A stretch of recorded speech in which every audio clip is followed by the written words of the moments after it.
Pigeons 420. Mr. Grow It. From the staff. This episode is brought to you by AC Infinity. Check out their all-in-one pH pen, which measures pH, EC, TDS, and temperature. The sensor probe is replaceable, and it comes with storage solution and calibration solutions. Click the link in the description section below so you can learn more about their all-in-one pH pen, and the discount code THESTASH15 works on both Amazon and their website, acinfinity.com. Growers who are looking for that secret sauce usually are just missing something from their garden. And to help with that, we bring you the Stash Blend Premium Plant Additive. Stash Blend brings beneficial bacteria, silicon, seaweed, humic acid, and has enough macronutrition to help lower the dosages of your base feed too. Unleash your plant's true potential with Stash Blend Premium Plant Additive. Available at Growers House. Fellas, we are back live In person. From Canada. Hey. From the Stash Podcast. Oh, Great to have you guys Canada.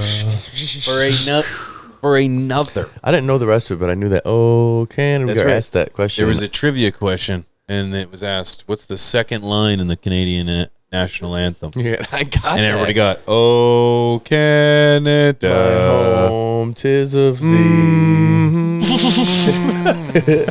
That part's our not home and native land." Yes. kind of. Ding, ding, ding, ding, ding, ding, ding, ding. That's where I came with the kind of. Man, I have to say, it's so nice having you guys here. I know you guys have only been here for a couple hours, but my gosh, it's completely rejuvenated. My creative style, my mojo, my drive is just like, being We're in person. the coop to For have these- us in the we're in coop the doing coop, this, dude. boys. The area that You're in the coop, literally boys. created. I remember you working on this. She's like, I want to be able to have a studio for when you guys come out here. We could have a spot to make it all work. And like, dude, to see it all come full circle and come to life is great, dude. Especially remembering where it came, like where it was, and you're like, this is where I'm looking at. You'll show like the ceiling, and I'm like, oh, like it's crazy how it built progressively. Yep. Little by little by little to the point now where it's like you've got your operation booth over here, the studio or the production booth. You've got, green screen. Looks like Nick Studios back in the day. Shout out before it was feet stuff. Yeah, right? You got the garden center over here, if we want to say. You've got another podcast studio here. You've got Tea with P over there. Like, you literally could totally separate this into separate functioning shows if you just had multiple cameras that you didn't have to turn and move. Yeah, and when the fights start this afternoon, we just fire it up, and then And this I is get to the just lounge watch it zone too, there. baby. Beers in the fridge right across. Man. Right there. Yeah, it's an honor to have We you guys do have here. beers left, yes? Oh, we've plenty of beers left. Congratulations, Red Bull's gone. fellas. Beer on tap. Congratulations, boys. Yeah, Other it than the seems. limited Rello supply, I'm going to roll dubs. And honestly, I've been digging the bong. Your bong is definitely solid. Thank you. It rips different because it doesn't have such a big base, I feel. It's a straight shot. I know what I'm getting. Just a tube. Yeah, It's and just you a see tube. it go. It's a Straight tube. tube. I like a tube straight and a tubes. doob is what my options are now. A 2 tube and a minute doob. 2 minute straight tube. And I'm okay with that. I've still got 4 Rellos left. I blew through them.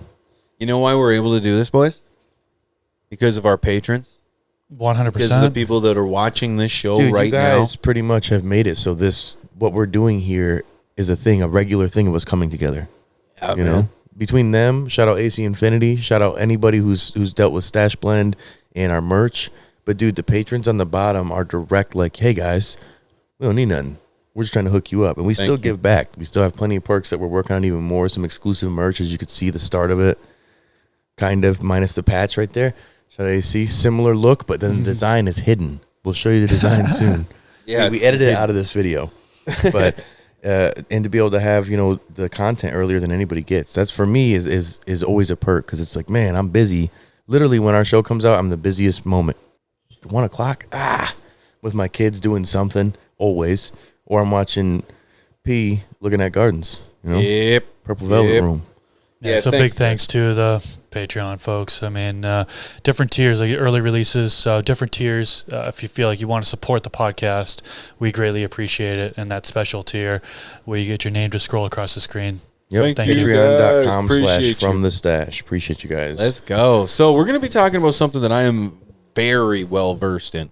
Oh, dude, And- expert. Yep. And the chat's already going, oh, they're peaked up. They're like, boobs? No. Breeding.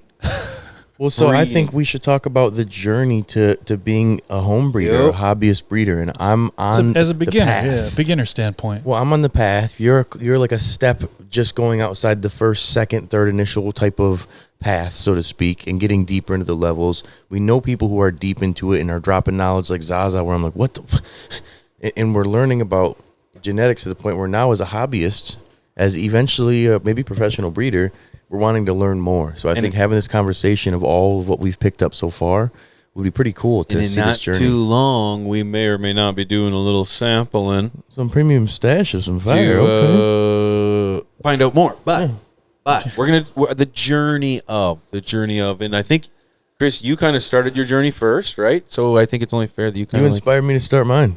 start Just us being off. a humble regular, I'm just going to figure it out and try it. And I was like, well, shit, he's not a geneticist. He's not then some expert animal breeder or something. He's just throwing his hat in and trying it. And then the fact seeing you refine it to the point that myself and so many others have grown this freaking cultivar. And we've gotten to the point where we don't have anyone who's not saying the same thing for the flavor or for like everybody, in my opinion, has got a heavy brisker that's come out. Now that I know that, the flavor, that's always what comes to mind. But the three other people I know who've grown it describe the flavor exactly to how I had it. When P had it, I'm like, this isn't dispensary bud, is it? Like, no, this is mine. I was like, oh, yeah, chill out. Wow, that's crazy. You knew immediately. You're like, Wait, you mistaked it for dispensary bud? That's an No. insult. well, he pulled up in a Mylar bag with it, and I didn't even look at it. The Mylar was actually not Mylar. It was a Grove Grow bag. bag. Yeah, it was in a And grow so bag, but it was with my all the mind disco went weed. immediately to that bag, naturally, because it was the better one. But I'm like, wow, okay. And it's such a familiar smoke now, where it's like I've grown it multiple times, and it's become consistent in how it is, how it grows, the bushiness, like the structure. That inspired me, being like, dude, Chris went at it in a beginner stance and tried to just make it happen, and did it for a long time, man. What was it, 4 years before anybody? Yeah, that would have been a great thing to add after I had said, tell us about your journey. Yeah. And then Rob talks about my journey. Yeah, Yeah. all right, we got it. Well, it's a biography. even not need an to speak. Not an autobiography. It's a biography. No, but yeah, So talk about a little bit about the journey and how how long to it start. took to get there. I started in 2019, and I felt like I really wanted to get into it because I thought it was so interesting to be able to create a crust, to be able to take two different plants that I like, two different strains, cultivars, varieties, whatever you want to call them, right? And I really loved Brisker OG from Scorebone Genetics. Loved it. They had an earthy lime from that as far as the taste and smell. The actual morphology I wasn't too crazy about. It's a typical OG, long, stretchy, but there was very dense bud structure, and the bud structure was super dense all the way down the plant. Like even those bottom, like where it's usually just larf, dense little buds down there. And I loved that aspect of it from a morphology standpoint. On the Pakistan Valley side, which is the female I used, I really loved the narcotic effect, the laid back effect. And that's really where the name kind of came from. Chill Out OG is I wanted that to be within the offspring, within the Chill Out OG. I wanted the effects to really be the highlight of it. But coming with the flavor came with the mostly on the, you still get some of the fruity sweet, which is on the Pakistan Valley side, but the earthy and piney really comes from the Brisker side of things. I think that's what dominates on a lot of these phenos that people are growing. But started with an F1, just started with, the Pakistan Valley is a land race. I'm not sure what the Brisker OG was, what generation that was from, but crossing that led to an F1, pheno hunt, F2, pheno hunt, F3. That's where I'm at now. I'm doing a pheno hunt now to do F4. I'm doing inbreeding. So I'm working this particular line, and that's really the extent of my breeding. I want to dabble into whole reversing, creating feminized seeds, all that stuff, but I really still feel like I'm in the beginner, tipping my toes into the intermediate level. So just want to make that clear. I'm definitely by no means an expert when it comes to breeding. I'm just trying to have fun with it, just trying to make something special, work on things. I have so many other projects going on, so I'm not like too deep into breeding, my knowledge that comes by it, but I'm having fun with it. I'm really enjoying the cross that I created, and it's really cool to hear that I inspired you, Rob, to get going and try to find something else. And I'm really eager to see what you come up with, because I know you are a lack of a better word, snobby when it comes to what you're looking for, what you like, and very picky. And I think that's a great thing, because you're going to go at it at an ethical way, that you can go at breeding at an ethical way or an unethical way, right? And we'll get deeper into that, but I know for a fact you're going to take the ethical route, because you're not just going to put out something that you're not happy with. Why would you do that? Like I'm the same way. I'm not going to put out something that I'm not happy with.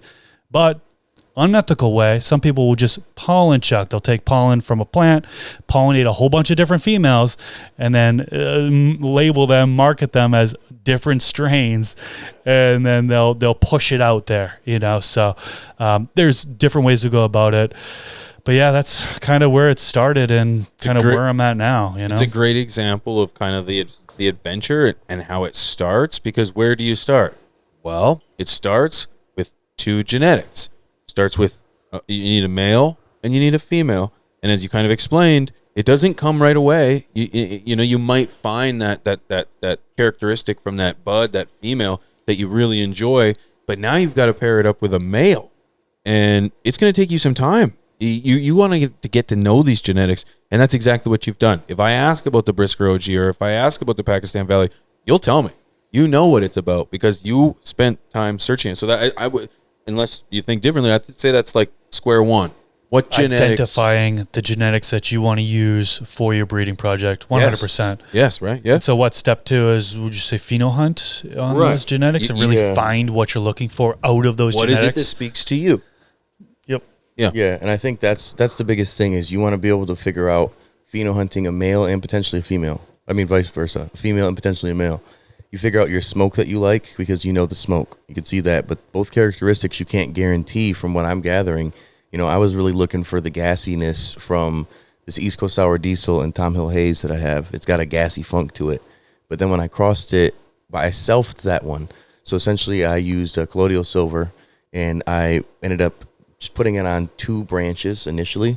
And I thought I was so ignorant about the collecting of the pollen process that I just was like, well, what plant do I have alive right now? I was like, Sherb Cream Pie. All right, let's do it. Knowing that the Sherb Cream Pie has been bred out quite a bit, and it's very dominant flavor. Like, it's such a strong dominant flavor, and I'm thinking, oh, well, maybe I'll get this crossed with this. Instead of doing a male with a female, I took the pollen and put it on the other plant. I ended up getting like herms. Didn't necessarily get viable seeds from everything. But then I ended up having the reversal of the actual branch that ended up having some seeds, and I got my first R1. So essentially like the seeds from the reversal. And they weren't unique like I thought they were going to be in terms of different. They were almost like replicas of the strain that I grew, but the plant grew different when I actually grew it out. So I just kept this plant going now, and I ended up breeding itself with itself because I had a male and a female out of the seeds. I didn't have any that were unique growers, but one thing for me is I've got herming traits of the ones that I like the most. And when I want to be able to retain the dankness of the actual cultivar that leans a little bit more to the Sherb Cream Pie, but it grows a little bit more of the girth that I was seeing from the East Coast Sour Diesel and Tom Hill Haze cross. But then I was going to just give up on the plant, honestly, because I don't want to have any herming for myself, let alone for other people. But then you were saying I could potentially, and Zaza as well, breed this out over time and basically just back cross it off with other of its sisters. Is that something that you did with Charlotte OG to figure, like, was it stable right away when you were running it? Because you did a male and a female immediately out of the gate. Did you have any issues in terms of like hermaphroditic traits that you had to work out? In the first generation, the F1 generation, you can totally, if you're stressing it out enough, certainly you can get nanners to happen, pop out in that particular generation.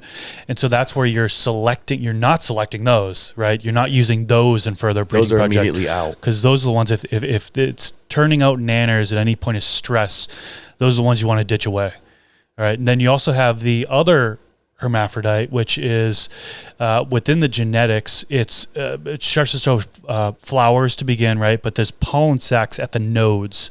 So 2 different herms. Yeah. And those, you can knock that back as, and this we're kind of get into dominant versus recessive trait. So if you're knocking that, you're not selecting those as well, obviously. And as long as you're not selecting those, they can turn into a recessive trait that only show once in a great while. And so that's what you're really trying to do is you just, as you continue to work your inbreeding line, you're just not selecting and using the pollen off of any plants that are turning herm or turning into a hermaphrodite. So anything that gets stressed out goes to nanners. Don't use those. Anything that shows pollen sacs at the nodes, the beginning of flower or mid flower, wherever, don't use those. Use anything else. And I think that's kind of where you're at right now in the stage where you're finding the nanners. You thought you were at a dead end, right? You thought you were at a dead end, but you can actually just select other ones that aren't showing that and continue to work that line. See, and that's what the tough part was. The one that showed the genetic nanners smoked the best. The terps were wild. They were gassy with that sweet, kind of like that permanent marker on the exhale, but with a stronger piney gas on the inhale. And just like the traditional fuely funk. And had the look of it is covered in trichomes. It's gorgeous. Like it looks like the top of the line. But every one of them hermed of that. So it's like, I kind of want to keep trying to work that out, because if I can maintain the good recessive traits that will stay consistently, I'm still not going to get rid of it because it's not my mix. It's people under the stairs genetics, East Coast Sour Diesel crossed with Tom Hill Hayes and Beans Fiend Grown. It's Bones from their crew that did the Sherb Cream Pie. And I didn't ask either of these cats, and I'm cool with both of them. So I don't want to just be like, yo, taking your shit. You know what I'm saying? Like I want to work with something that's like a older, already established line, and that's just a little closer back to a land race. And that's why I've been diving deep into land races so far. But I didn't know how to select a male. So I'm like, I smoked the female. So then I'm looking at the male for the growth traits, like the leaf to bud ratio, the stacking, how fast it veges. But Vigor, flower stacking. The stem rub, maybe some things like that. I never thought about phenohunting males, because selfing a plant's the easiest way to just get something. That's how you copy a genetic, essentially. You take it, you self it, you got it. But you're not necessarily going to be doing a good breeding project in that sense. So how would you go about, maybe pee on this real quick. Sure, real quick, go ahead. How would you, since you and I, oftentimes we're growing females, which is ladies, how would you think about going after a male plant? Like what would you do to phenohunt that versus a female plant? Well, yeah, you kind of said it. Growth is huge for me. I want to make sure it's squat. I want to make sure it's tight. It's going to fit in small spaces because I'm a home grower and my tent space is limited. It's real estate. I'm going to make sure that it's resilient to training. I'm going to make sure that I could fill out an entire 4x4 with one plant. Not going to see any growth stress. I'm going to try to hit it with the heat. Am I going to see any stress with the heat? Ooh, stress testing. We should talk a little bit about stress testing. I think that's important. I actually eat my males. I use them in my breakfast sandwiches and stuff. And, some plants do have a little more bitter taste than other ones. So because of that, if you're interested in juicing the leaves or using them in your breakfast shakes, you might want something that tastes a little good, maybe something that's a little higher grown in vitamins or what have you. That's a little overboard. Never really tested my own or searched for my own. I would just kind of think, what would be, we did a 1, we did a 2, what would be a 3 in terms of, then now you're going to start your breeding? Is this where you're either going to do a cross or you're going to do a back? Would this be the number 3? Well, if I may speak on the male trait, I really want to touch upon the male traits. We do that. We're going to touch upon the male. You're right. Let's talk about men. Let Chris speak.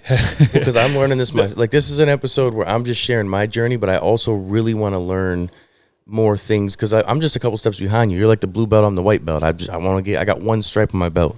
I'm still 3 stripes away from even getting to the blue belt. So give me some blue belt tips, Sensei. Let me backtrack real quick. I need to do a better job of interrupting you because we're shifting topics. Talk. But the nanners, one clarification on the nanners is if it shows past the harvest window. Okay, I don't want people to be confused that, hey, nanners are being shown, I can't use this. Was it past the harvest window? Because plants aren't naturally going to show that. And, some breeders are going to say, well, still don't select those. But certainly with that episode with Zaza, we're saying, is it a breeder error? or is it a grower error? And the only time it really was a grower error when Nanner showed after the harvest window. So make sure you're harvesting on time. Yeah. Now going to just want to make sure people are catch that one. I thought that was kind of a good one to mention. As far as males, what to look for in males. So what the approach I go, P hit on almost every single point there, but there's a couple other things that I'd like to expand on, which was when I did the initial pheno hunting of, well, actually all of the generations with using the brisker as the male. I see a variety of characteristics in the males. I had plants that just grew straight up. I didn't do any training. I just let them grow naturally and without the training. We had tall plants grow up with very little side branching. And I had some brisker, and the one I selected was natural side branching that came up. So looking at the morphology of just how the plant grows, that was an important thing that I picked out. Flower stacking, we already touched upon that. That one that had the branching, that had the side branching came out, had excellent flower stacking compared to the one that didn't have that side branching come out. Nutrients, how it handles nutrients. They were all, the males were fed the same. Well, this plant is, it's a little bit deficient here. This one's healthy, So looking at the ease of feeding, that's another thing I kept in mind. They produce trichomes. What does the trichomes look like? They can produce colors. There's because some purpling in those pollen sacs. So that was another thing I was looking at. So definitely a ton of things that you can look at when it comes to male plants that I figured I'd expand on there. And then so step 3. Well, I was just going to say that pretty much sums it up. When it comes to a male, I'm looking for everything that's desirable from a female out of a male, except for how it smokes. Well, and that's where I think in the male portion, even still, and one more thing for me would be the leaf to bud ratio, because like what you're dealing with in there and the grow with the propagation tent, dude, I would never grow that strain again, cultivar, just because of how leafy it is, like how much foliage you're gonna have to work through. Oh God! I'm sure that has a lot to do with the fact that I'm using a propagation light setup. There may be that would be probably promoting that. More vegetative spectrum, that warmer spectrum rather than the cooler spectrum. I have no idea. Maybe, but it just that's sometimes how it goes. You look at like a few of your cultivars in the past, like you don't got to strip them down as much for. God, no, the chill out wasn't even that bad at all. I barely had anything to take off of that. Well, and that's how I look at that too. And then sometimes in my mind, I'm thinking like we're making a smoothie. Like I'm like, ooh, a chill out OG times a headbanger. This should flavor of the two. But then it's like, well, if you're going by the growth of the male, are we now just rolling the dice on the flavor based on the female and the male coming together? Or how would one even think about selecting that? Because in my mind, I ignorantly was just like, Sherb cream pie stank, East Coast sour diesel stank. Well, that's more where you're selecting on the smoking phase, right? So you've gone through the grow, right? Yeah. Oh, well, some stem rub, obviously. That's what I was stem rub technique. Yeah, so that's to give you an idea of what the dad may be potentially bringing for terpenes for the nose. Then you also got to check the flowers because it can change a little bit from the stem rub to when the flowers are actually developing. Thing too, so flowering out the male. Yes, yeah, you flower out the male. Yeah, that would definitely work. Well, would you consider? Have you done that in the past, where you flower out the male and you could smell those male flowers to see if they got a terp on them? Yeah, I mean, I did that a little bit. I definitely got that strong pine, lime flavor as well. Smell, I should say. He's like, I smoked that off of the male for sure, and then on the female, I got more of like a fruity sweet. Yeah, so then and that's where I think it's easier to give you a starting point, an idea of this this new painting you're gonna make of mixing the colors of this new smoothie. And now, I was just gonna say quickly, it's like you might do all these things. We're only on step 2, but you might get this and realize that this blend doesn't work. It just this male, this female doesn't work. They just don't work it, and all that work went to a direction that maybe you're just not satisfied with. Well, it's like as I was saying, an animal died that was bred in an improper way because they weren't meant to be bred that way. That's because the breeder just wrongfully select the two things. In like an animal's breeding, it'd be the similar thing in a plant. Your plant's not going to be able to take the same growth. It may not produce the things you want because that cross may not be a good cross. That's why not every cross is meant to go to market or go to your tent. So let's say we got a male going here. We're going to get this pollen. We're going to collect the pollen. A lot of people seemingly will just take their plant and, again, pollen chuck, just go shake it amongst the other plants. And I guess if you have all the same female phenotype and you're just moving pollen across it, that's a way to get it to cross. But what would you recommend a more efficient way to get the pollen from the male to the female? So this would be step 3 now. Step 3. Now we're about to let them frick. Pollinate. I mean, a lot of people just put the male in with the female and let it them do their thing. natural You know, they have the air selection. circulation going on with the fans and stuff like that, and that's one way to do it. You could take, at the point where the plant is dropping a lot of pollen, and it drops pretty quick. You know, we're looking at day, don't call me, 14 to 21, where you can get some pollen just to be dropping, right? And then the actual shake process, I mean, you could do it within that, but more pollen sacs open, you can get more pollen to kind of be released. If you're a little bit later than that, day 28-ish roughly, there should be a ton dropping then, enough so you can really pick up that plant and shake it amongst all the females in the grow tent or grow space, wherever you are. Now that causes it to be very messy. You know, there's some breeders like, I don't do that because I don't want to clean up after that, because it's not easy cleaning up. It's just pollen busting all over your yellow tent. everywhere. Yeah. And then if you're growing other flower in you your don't house, wanna, I mean, tent or not, now you got pollen all over at your beard and everything. I take my males and put them in a completely separate room, because that pollen's super fine, goes airborne super easily. And even that isn't a guarantee, because it can get through your ventilation system and go from one part of your house to the other. Now, you want to look at what filter you have, the air filter that you have in your home, right? The MERV level. I don't know if it's MERV 13 or there's different stages. You have to look it up which one will catch pollen, but that's a way that you can prevent pollen from going from one side of your house to the other. I don't know where I was going with that.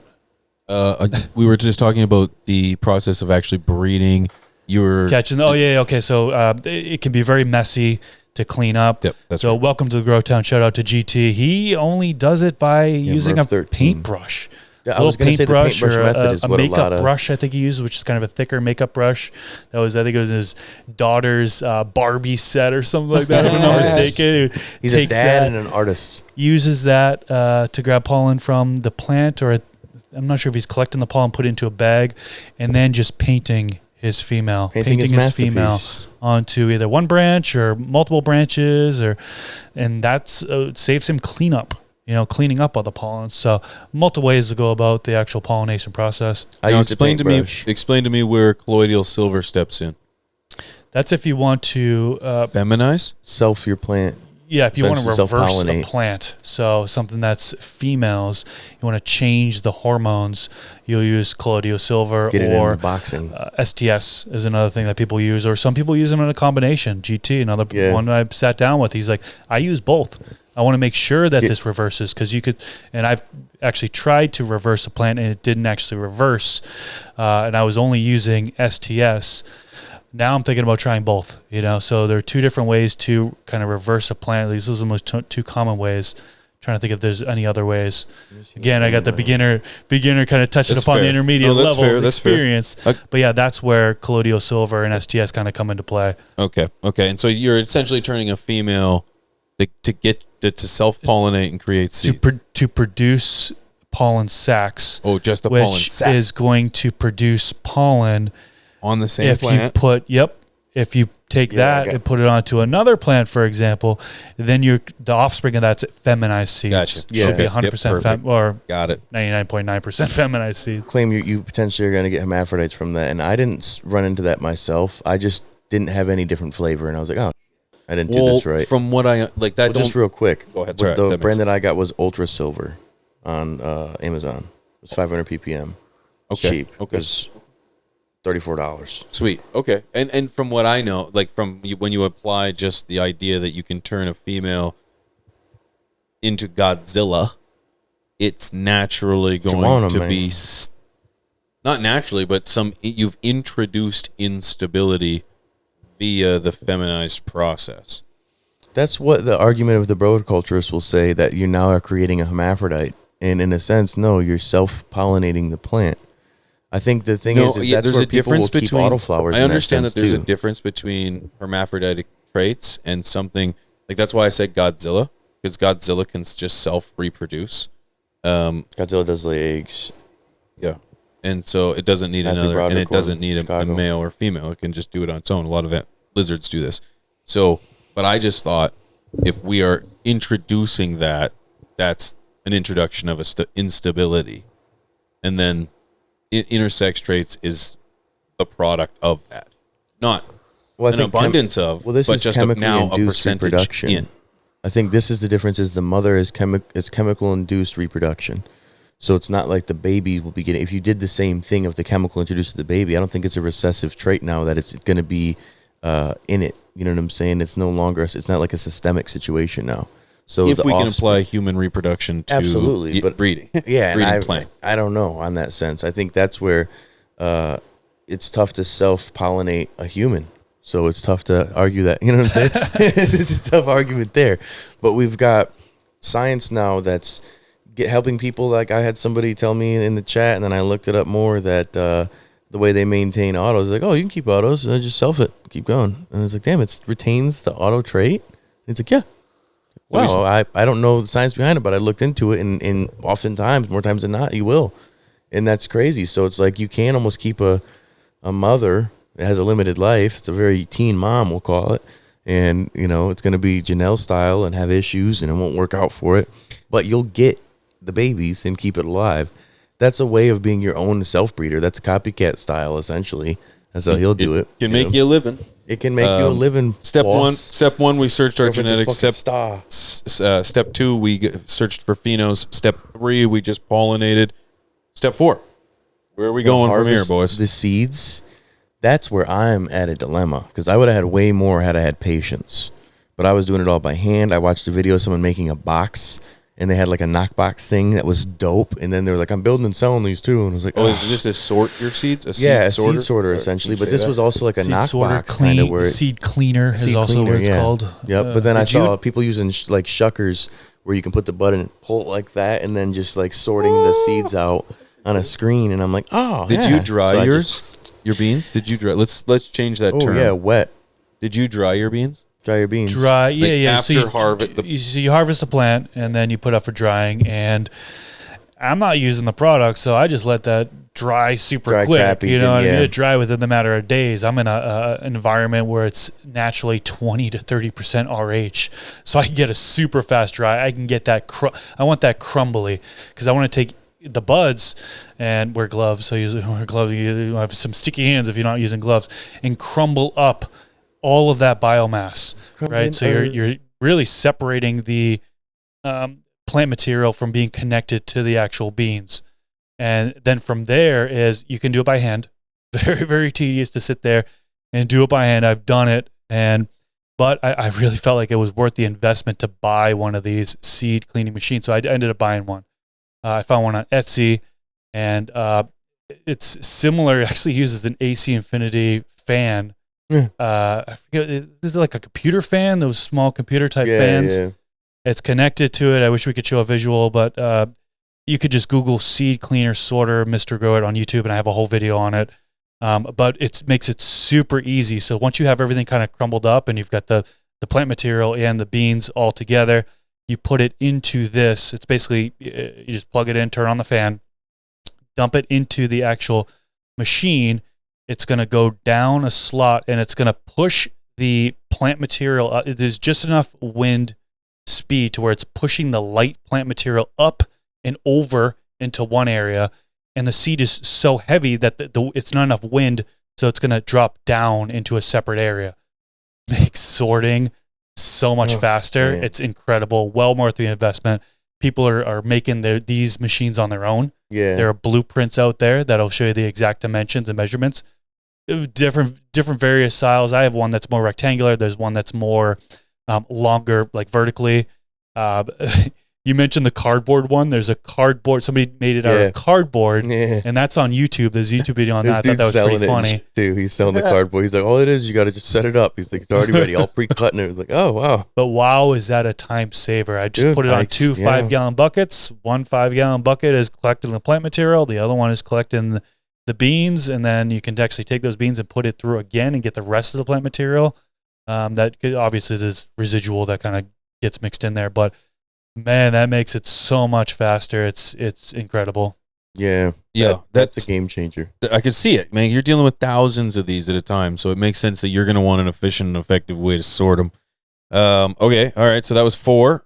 That's your harvest, right? Yeah, it's 4. So and now then the so sorting of it, you what's probably viable and what's not though for the seeds. Me, Oh, I'm yeah, too that's a good picky, point. and I kept all fat ones because I was like, what if I do keep these and these are worth something one day? And I don't know. I don't even know exactly how many I got. It was ballpark like 4,000, but it was a small plant. And out of the 4,000, I'd say maybe 3,000 are ones I'd be proud of. You know what I'm saying? But the others were like not viable, just turds, not mature. They didn't have enough time to fully grow. white. Almost like popcorn that the kernels are still there and it just popped a little bit. Now, is it more advantageous to focus on the size of the seed, or is it just the maturity and the density if they pop or not? Definitely. The size of the seed, I don't think has Size really doesn't much matter? to do. Yes. Size doesn't matter. Oh, you hear that, At lady? least I got my Told you. fiance believing What do we that say? one. Told you, boys. No, I mean a great example is the Chillot OG seeds versus the Magic Candy Mountain OG seeds. Magic Candy Mountain OG seeds are so small compared to the Chillot OG seeds, and that's just how it developed on the plant. Yeah. And kind of taking a step backwards, one thing we didn't mention is when you're growing these plants that are seeded, letting them go longer than your typical harvest window is beneficial because you're going to get that more seed development, And right? that's where I didn't. That's exactly why. So mine push didn't it, then you mature. get less undeveloped in the final. But yeah, It's separating like the popcorn, popping popcorn That's by the exactly sounds what of I it. said as Yep. the analogy, but I didn't want to burn my other popcorn.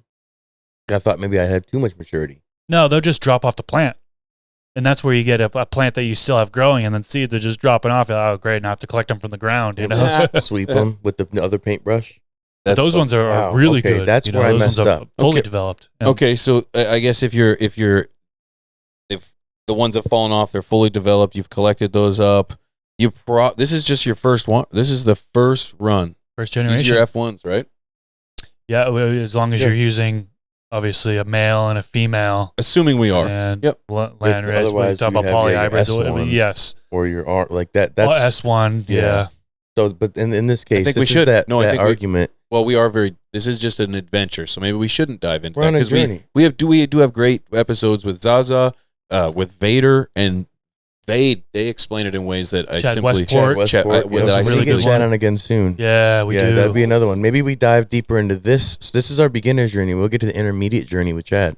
That'd be Just great. Further. We'll assume on the first cross it worked out. If You're you want happy to, with Chad. it. You've got the and seeds, and you- then you're you- moving on from there. That's right. So what That's are you right. going to do with that's your first generation? Or this isn't the keeper that you're going to put out. A lot of people are against putting these out. Right, what'd you do with your Yeah. F1s? Did you grow them for yourself then? So I we're kept- talking about getting rid of them or keeping them too. So this is where it's kind of split, right? I kept mine for years until I was down to F3, and I wanted to make sure that I just keep them in the bank. Eventually, I did release them because of I was kind of influenced by you, Because of Pigeons, this when guy. you mentioned, Expert breeder pigeons. and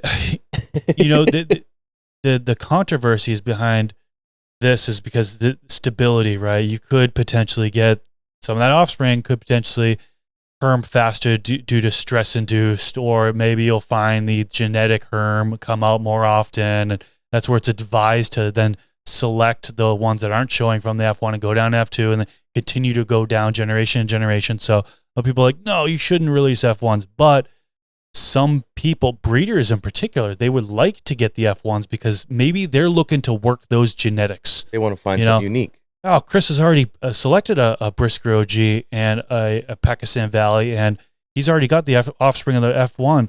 I want the narcotic effect that comes from the Pakistan Valley, and I want also the Fruity Sweet, or maybe I want something else from the. I want to continue to work that line, so I want the traits that are coming off the direct parents. When you go down to F2, allegedly you're tapping into the genome a little bit more. We get more characters that come out from like the grandparents, for example. So those could be released if people want to tap into those genetics even further. F3s, F4s, when you move down the line, those offspring, those should mostly be more for what the breeder's looking for. You know, what the breeder has been selecting. That's when you want what they have. Yeah. And I think that's Made what perfect most, sense to me. Well, back in But the there's day, a customer for each generation. That's right. I was just going to say, back in the day, the person just wanted what they read in the description. And Nowadays, people still do. people Some see. people still do. Oh, absolutely. Oh, yeah, yeah. Well, I'm saying It's just only broad. though. Yeah, I see what you're Nowadays, we have so many people like us who are hobbyist breeders who are like, oh, this is crossed with this, this, and this. I wonder if I can get this trait out of it. Like you get more excited knowing how deep down the line these are crossed. and then knowing how stable that particular phenotype that the breeder is after, the one that he wants you to taste or she wants you to taste, that may not be the one that is your dead end all be all. But if you do get that, you're like, sweet. But then also, like for me, that pheno hunting experience is so cool to find something unique. But also when I'm popping 5 seeds or beans or something, I want to be able to actually get what I'm looking for. So if I get a trait, in the past I had Tangerine Dream and I had the coffee Java phenotype. I'm like, what the Tangerine Dream, and I have the coffee one? Tangerine coffee. Never heard of it? And I don't want it. And I was pissed. I was like, dude, at the time I was looking for something with that orangey kind of funk to it, and that was not it. So then to not tell people what filial generation it is, I think is a crime in this day and age, because we do want to know, because some don't care. Like, dude, I just want what you're telling me it is. Others are excited to do the hunt. They're going to pop 100 of these. To take the journey, baby, because that's what this is all about. It is an adventure when you get into breeding, and it can go in a multitude of different directions. But the reality is if someone's got the ability to take this adventure left, take it right, I like the ability to choose, and I think it was a great idea for you to release F1s, F2s, and F3s. Dude, you got people already breeding with it. Give people That's the it. choice. Oh, I yeah. literally had tons people of breeding with have it. created Yeah. crosses already. It's yeah. going to be something you just see on Seed Finder and be like, holy. Yeah, he This is doesn't me. know. I actually had him sign a cut. Yeah. So I get 20%. Well, and I think that's where the next part of this, we won't even call it a part 2. I think that we will, no matter what, audience feedback hopefully will help. Let us know by hitting the like button if you're watching this or commenting below. But we want to be able to have the next level of somebody who's, again, the step past it. Maybe Zaza, maybe Chad, maybe GT, somebody who's a couple genetics out and is like seeing some things that can give the hobbyist breeder that next step to maybe being a full-time breeder. You know, and we move to the next level of intermediate breeding. We talk about S1s, R1s. That would be good. Great epi. Yeah, let us know below in the comment section if there's somebody in particular maybe that you'd like to hear this from. You know, I'd love to be able to get deep with a geneticist one day, you know, to be able to have somebody to really explain genetics I have as a somebody whole. actually in mind, so maybe we Holla can at your boy. circle back. Yeah, we'll get somebody. Sweet episode. Boys, if you have anything you want to add to this, we want to hear seeing- from you. What is Huge this, shout guys? out to everybody Girls. who's been in the comment section. Huge shout out to everybody for our patrons right here. If you're listening on Sundays, whether you're watching it on release or later in the week, we appreciate you guys Yep. so much for New tuning merch in. on the way, as I said earlier. New merch on the way. I edited this out. Shout out to Jesse. He got Great rid of the job. whole logo here. Great but job. It's a dope Jesse's our shirt. editor. You guys see it. Dope shirt. Yeah, it's wonderful. Yep. Yep. Very well crafted. And make sure you stick around because we'll be back next week again, always every Sunday, 1 p.m. Eastern Standard Time, live on AC Infinity, bi-weekly on Tuesday evenings at 7:30, and then live bi-weekly on YouTube from the Stash Highly Uncensored. Highly. With that being said, Thanks, Wink. shout out to Wink on the Wink. 1s and 2s over Producer. in the booth. My name is Rob from CLtv. This is Pigeons 420, Mr. Grow It. We'll see you guys next time. Stay lifted. Peace.